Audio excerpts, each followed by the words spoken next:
atenta contra el desarrollo pulmonar, entonces hay que llegar muy temprano, y el único trial que se hizo al respecto, digamos, no demostró, hubo problemas de reclutamiento porque se hizo en Europa, el Pluto Trial. Sabemos que el tratamiento prenatal se asocia a beneficios, hay mucho interés con a la cistoscopía fetal, pero todavía falta avanzar un poco más. De la hernia fragmática, bueno, ya hablé, de que en un subgrupo de pacientes con alta movilidad perinatal, digamos, la oclusión traqueal es el principal candidato a salvarle la vida a estos chicos. Nuestro grupo es el único centro que hace oclusión traqueal fetoscópica en el país, y fuimos además el primero en el 2014, ¿sí? Pero bueno, es una patología muy, muy severa y todavía faltan bastantes datos. ¿Qué más? Con respecto a intervencionismo cardíaco, bueno, hay mucho interés y se está avanzando con respecto a algunas valvulopatías fetales, ¿sí? Experiencias de los italianos, ¿sí? Pero es algo relativamente infrecuente, y se está haciendo un consorcio internacional para juntar datos. Después vamos a hablar específicamente de esto cuando hablemos de cardiología fetal, ¿sí? Pero lo que busca es evitar el deterioro del ventrículo izquierdo, ¿sí? Y tratar de obtener un feto con una fisiología biventricular en vez de univentricular, que requiera la secuencia de cirugías de Norwood, Glenn y Fontan. Con respecto a las bandas amnióticas, son muy raras, pero bueno, las bandas amnióticas pueden ser devastadoras porque pueden producir amputaciones, pueden producir disrupciones severas, pueden incluso matar al feto, pero bueno, esto se ha reportado tratamiento prenatal de las bandas amnióticas.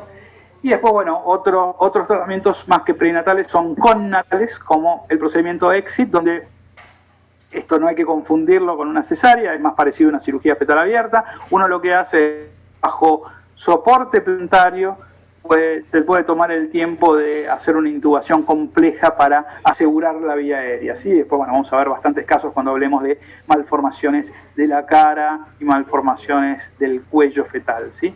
Y bueno, la vedette de esto es la cirugía de espina bífida, ¿sí? Donde uno busca dos beneficios: por un lado, frenar la progresión de la hidrocefalia fetal, ¿sí? Y evitar la válvula de derivación ventrículo-peritoneal, y por otro lado, proteger los nervios, ¿sí? y la denervación autonómica y la denervación motora, y tratar de mejorar las chances de deambulación. Y bueno, vamos a mostrarles nuestra experiencia. Los voy a cansar de este tema porque vamos a hablar horas y horas y horas de espina bífida y de defectos del tubo neural, ¿sí?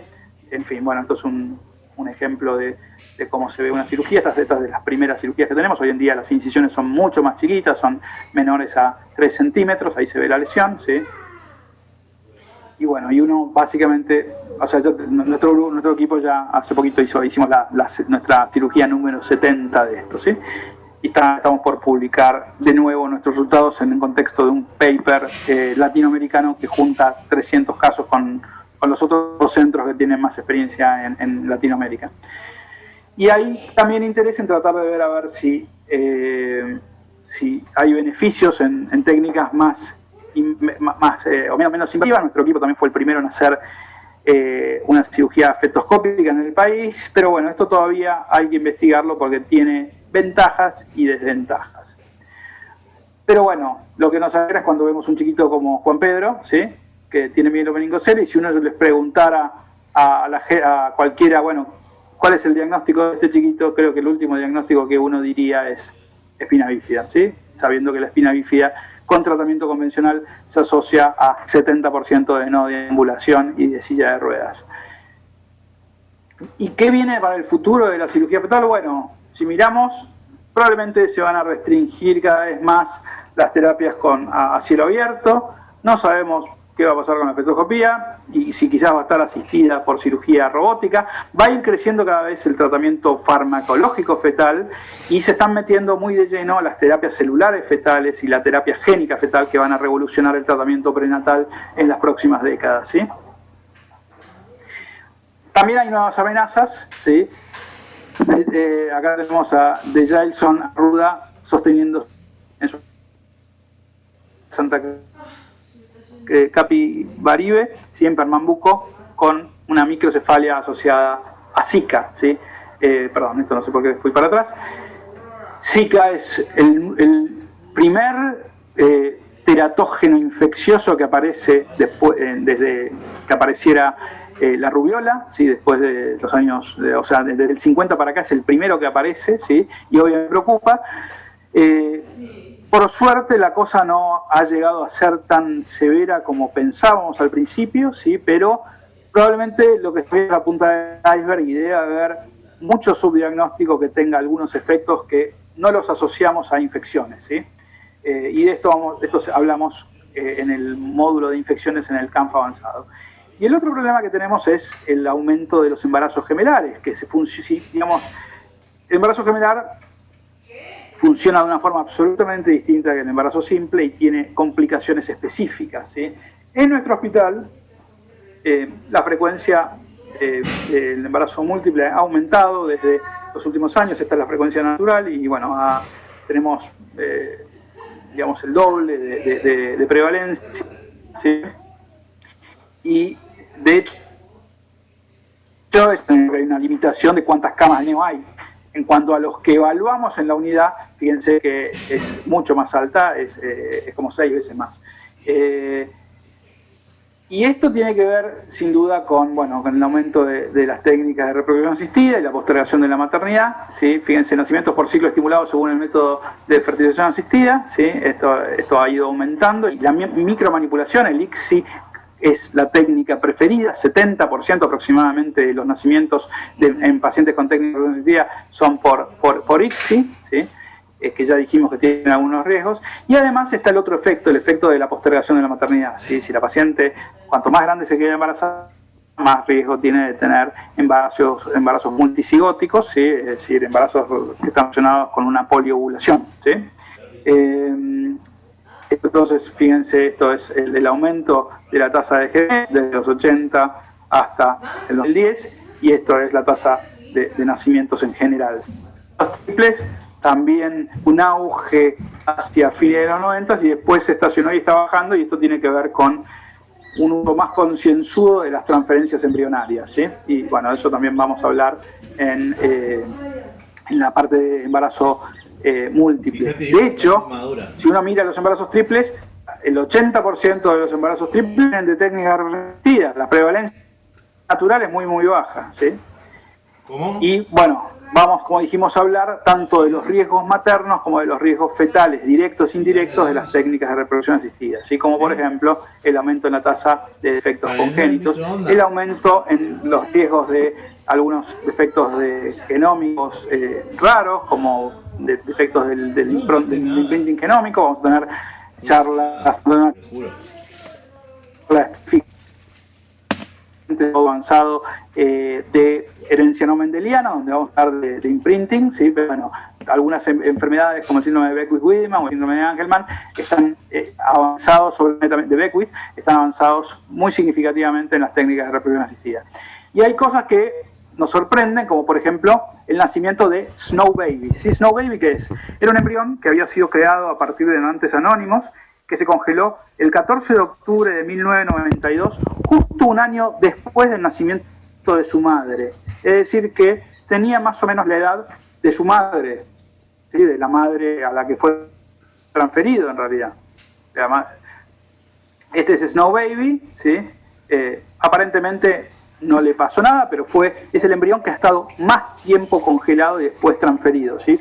Fue transferido, digamos, muchas décadas después del nacimiento, ¿sí? Después de haber sido congelado. La pregunta era, ¿hay algún efecto de haber congelado un embrión en el 1992 y transferirlo 15 años, 20 años después, no sé?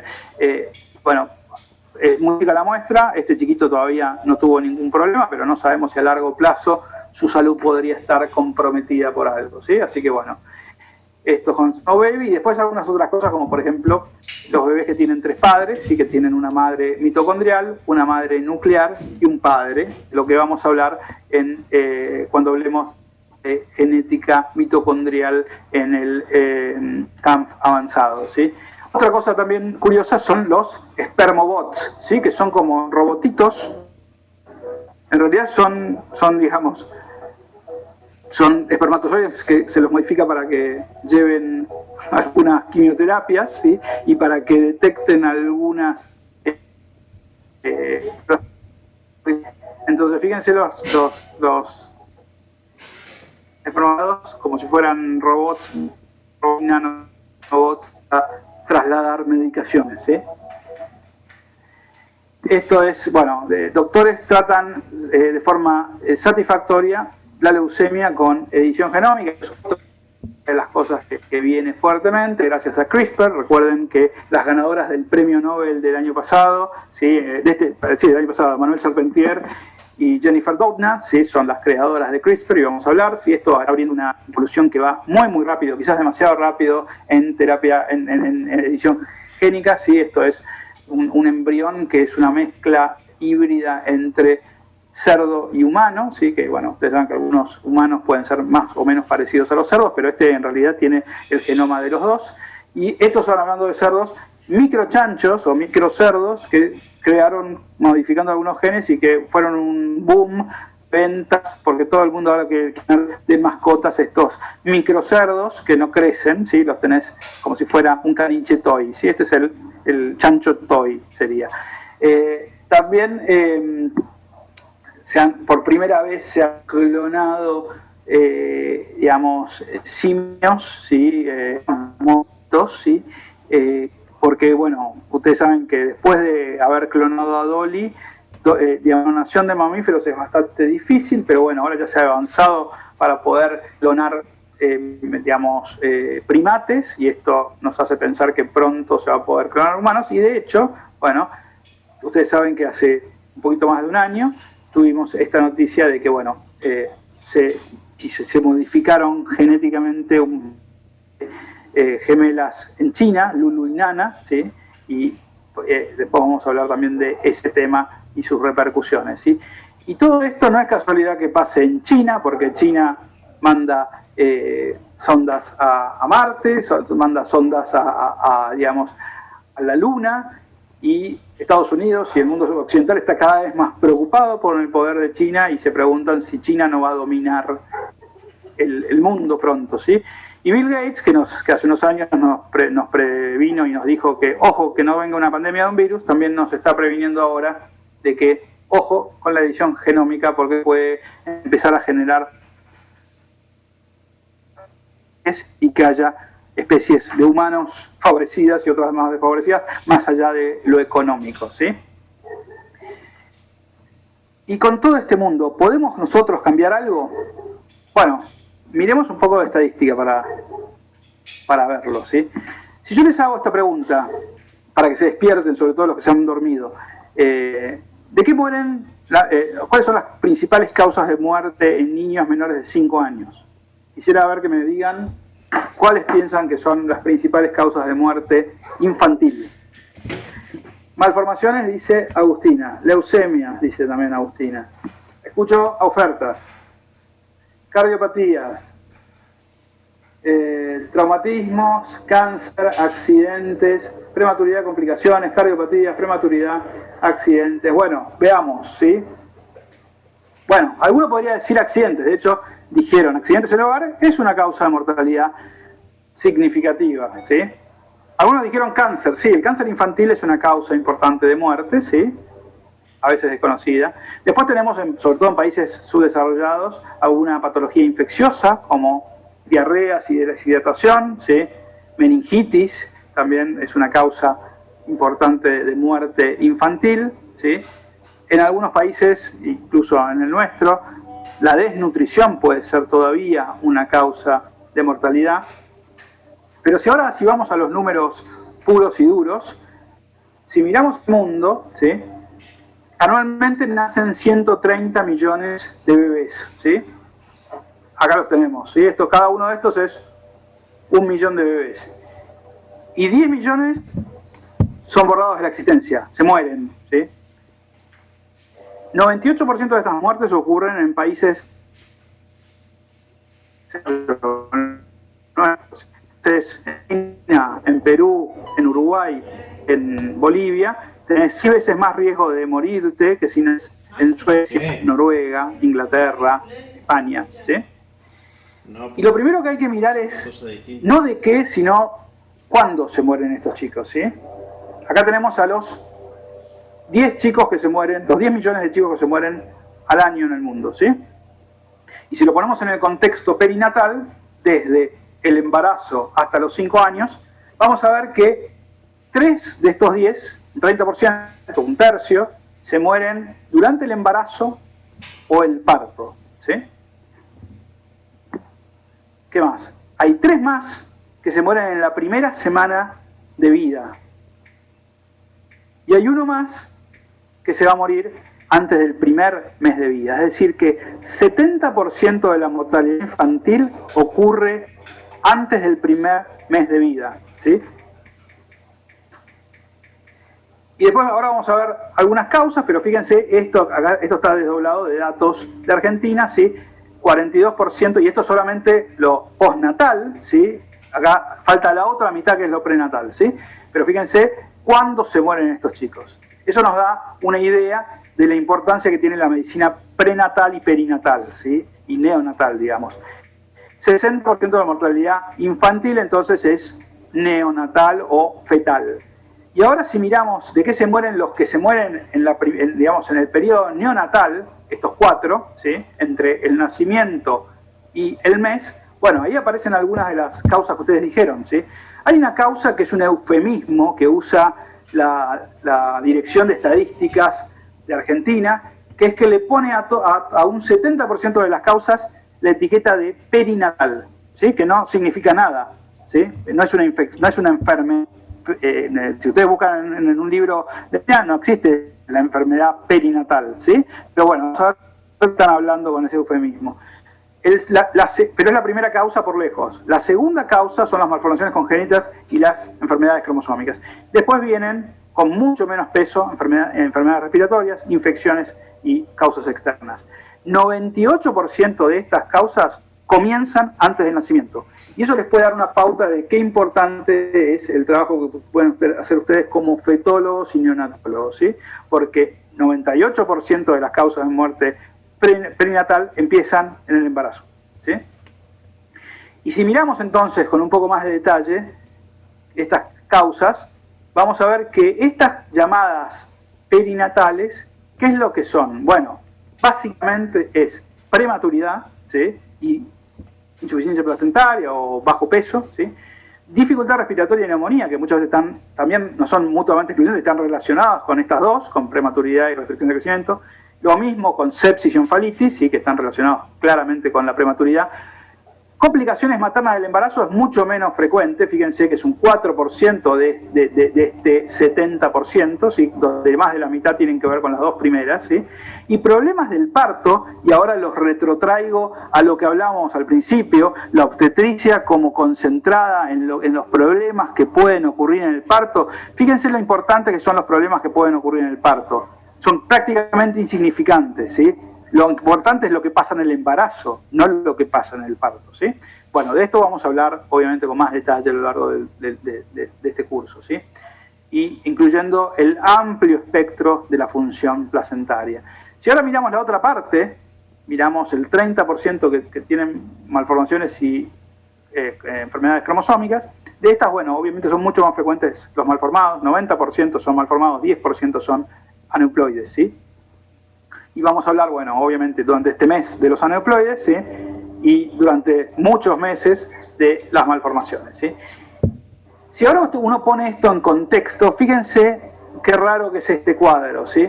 Acá tenemos cuál es el riesgo de morirme de acuerdo al rango etario en el que estoy, ¿sí? Y esto, desde el año en adelante, claramente va subiendo, ¿sí? Hasta que, bueno, cuando tenés 85 años o más, tenés un muy alto riesgo de morirte, ¿sí? Pero lo anormal de este cuadro es esto, ¿sí? Fíjense que por debajo del año de vida, uno tiene el mismo riesgo de morirse que si tenés entre 45 y 50 años, ¿sí? O sea que el primer año de vida es peligroso. Y con respecto a las intervenciones, bueno, hay un porcentaje grande, porque uno podría decir, bueno, a ver, pero ¿qué intervenciones tengo para esto? Bueno, por lo menos un 50% de estas patologías pueden ser reducibles durante el embarazo y el parto, ¿sí? O sea que los obstetras podemos tener una influencia de sobre un 30% de esta mortalidad y los neonatólogos más o menos otro 30%, ¿sí? Y para no ser pesimistas, fíjense, bueno, hemos mejorado mucho si miramos históricamente. Esta era la mortalidad perinatal a principios del siglo, fíjense cómo ha ido desbarrancándose, bajó 23 veces desde 1900 hasta el 2000, ¿sí? Gracias sobre todo a los avances que ahora vamos a ver. Y esta es la mortalidad materna, también se ha reducido, fíjense acá desde 1930 para más, como bajó significativamente, bajó 90 veces la mortalidad materna. De hecho, la mortalidad materna que había en el mundo, o por ahí en países desarrollados en 1900, es la que hay en Sierra Leona en 2015, ¿sí? Un país que está lamentablemente postergado y es como si estuviera un siglo atrás. ¿De qué dependió esto? Bueno, dependió de un montón de cosas, de antibióticos, transfusiones seguras, cesáreas más seguras y mejores técnicas anestésicas, acceso a drogas uterotónicas que redujeran el riesgo de atonía uterina, acceso a corticoides para maduración pulmonar, uso generalizado de profilaxis anti-D para la prevención de la aluminación RH, monitoreo e intervención temprana en casos de preeclampsia y hipertensión gestacional, avances en los cuidados intensivos para adultos y neonatales y uso extendido de la ecografía obstétrica, y eso nos toca de lleno, y otros métodos avanzados de monitoreo prenatal. Se estima que casi la mitad de todos los seres humanos que nacieron en toda la historia se murieron con menos de un año de edad, ¿sí? O sea que fíjense el impacto que tiene la mortalidad perinatal. Si no, pregúntenles a Eduardo y Leonor, ¿sí? Ustedes están en el consultorio, atienden un consultorio de alto riesgo, pero el año no es 2021, sino el año es 1270, ¿sí? Son médicos y los vienen a ver Eduardo, que incidentalmente trabaja de rey de Inglaterra desde que tiene 33 años, y se lo llama piernas largas porque es alto, ¿sí? Longshanks, y Leonor, que es originalmente española, pero bueno, sus padres arreglaron que se casara con Eduardo. Afortunadamente, a diferencia de lo que pasaba la mayoría de las veces, ellos están realmente enamorados, no fue un casamiento donde se odian, ¿sí? Su profesión es entonces ahora reina de Inglaterra y su hobby ha sido acompañar a su marido a las cruzadas, ¿sí? ¿Cómo les fue o cómo son los antecedentes obstétricos de esta pareja? Bueno, miremoslos. No les fue muy bien, ¿sí? Han tenido 1, 2, 3, 4, 5, 6, 7, 8, 9, 10, 11, 12, 13, 14, 15, 16 embarazos. ¿Y cómo les fue? Este se murió al nacer, Catherine, ni siquiera le pusieron nombre, Catherine se murió al año, John se murió a los 6 meses, John se murió a los 5 años, Henry se murió a los 6 años, Eleanor vivió 29 años, pero lamentablemente es mujer y ellos estaban buscando un varoncito para que sea el heredero. Acá este se murió a los 5 meses, John se murió a los 35 años, pero de vuelta era mujer. Alfonso vivió 10 años, Margaret vivió 58 años, pero de vuelta era mujer. Berengeria 2 años, otro que se murió al nacer. Mary vivió 53 años, pero de vuelta mujer. Otro que se murió al nacer. Elizabeth 34 años. Y recién el número 16 fue el varoncito Edward que sobrevivió, ¿sí? Este fue Eduardo II, ¿sí? Y esto estamos hablando de una pareja aparentemente sana. De hecho, Leonor sobrevivió 16 embarazos, que no transmitió ninguna enfermedad hereditaria a sus hijos y que les tomó 16 intentos para conseguir la misión de su marido, un heredero, ¿sí? Y ellos tenían OS de 5-10, porque imagínense que los cuidados médicos que tenían los reyes eran los mejores de la época, ¿sí? Aún así, fíjense, la mortalidad infantil que tuvieron que experimentar fue 62%, es decir, que se les murió un hijo cada 3 años, 10 hijos seguidos se les murieron. Imagínense hoy en día para una pareja tener que afrontar este drama de 10 hijos muertos, ¿sí? Sin contar abortos que no hayan reportado, ¿sí? Solo 20% de sus hijos vivió más de 40 años, ¿sí? ¿Y cómo les fue? Bueno, Leonor lamentablemente murió en 1290 en Harvey, Lincolnshire, a los 49 años, probablemente de malaria. En Inglaterra en esa época había mosquitos, y fue sepultada en la abadía de Westminster, ¿sí? Su marido, ¿sí? Digamos, la llevó a Londres, y cada vez que la comitiva real frenaba, les pidió que eligieran una cruz, ¿sí? Y así fue que elevaron 12 cruces, de las cuales se conservan hoy en día 3, y se las conocen como las cruces de Leonor. La más conocida es Charing Cross, que hoy en día es una notoria, estación de subte en Londres, ¿sí? Eduardo, quizás algunos que vean películas antiguas lo reconocerán como el rey que luchó contra Mel Gibson, ¿sí? Contra, ¿cómo se llamaba este hombre? Bueno, no me sale, pero el escocés que se rebeló, ¿sí? Y su hijo, lamentablemente, parece que estaba más interesado en andar con digamos, personas de su mismo sexo que de tener hijos, así que no dejó hijos, ¿sí? Y básicamente su mujer lo mandó a matar a los 40 años. William Wallace, ahí está. William Wallace en realidad no era tan lindo o tan buen mozo como Mel Gibson, ¿sí? Era bastante más gordito, de acuerdo a la historia. Pero entonces, digamos, fíjense, eso es la reproducción humana en la Edad Media bajo los mejores cuidados. Fíjense lo inefectiva que es. Y el parto no solo es peligroso para el feto, sino obviamente para la madre. Fíjense, este es el riesgo durante el embarazo. Fíjense lo que pasa pocos días después del nacimiento, ¿sí? Llega a 400 por cada 1 millón de mujeres en el primer día, y después va bajando, ¿sí? Y una cosa es tener esta cama de partos en Oslo, donde se puede sentar el señor y ayudar a la señora a tener un parto en una posición bastante del Pleistoceno, ¿sí? Y otra cosa es una cama de partos en Sierra Leona, y esto lamentablemente nos muestra las diferencias que hay en el cuidado obstétrico hoy en día. Esta es Cesai, recostada junto al primero de sus mellizos, espera nacimiento del segundo en el hospital estatal de Mukbaraka, en Sierra Leona. El nacimiento del primero de sus hijos ocurrió en su aldea, pero debido a las complicaciones del parto, tuvo que viajar al hospital para tener el segundo, que todavía está en su panza. Acá nace el segundo, y fíjense este bebé, lo pálido que está. Una enfermera intenta resucitar al segundo mellizo de Cesai, nacido en el hospital estatal de Mukbaraka, Sierra Leona. Mientras se encontraba en el hospital, la mamá, que vimos en la foto anterior, murió de una hemorragia posparto. Y acá la están enterrando, ¿sí? Entierro de Cesai en su aldea. El drama es que Cesai había sido forzada a casarse a los 14 años, tuvo su primer hijo a los 15 y murió como consecuencia del nacimiento de sus mellizos a los 18. Esto sigue pasando en nuestro mundo, ¿sí? Pero bueno, seamos un poquito más optimistas, la mortalidad materna ha bajado. Esto es Argentina, ¿sí? Acá, bueno, tenemos el pico de H1N1 de la gripe, y esto es como ha bajado desde los 90 hasta hace unos años, ¿sí?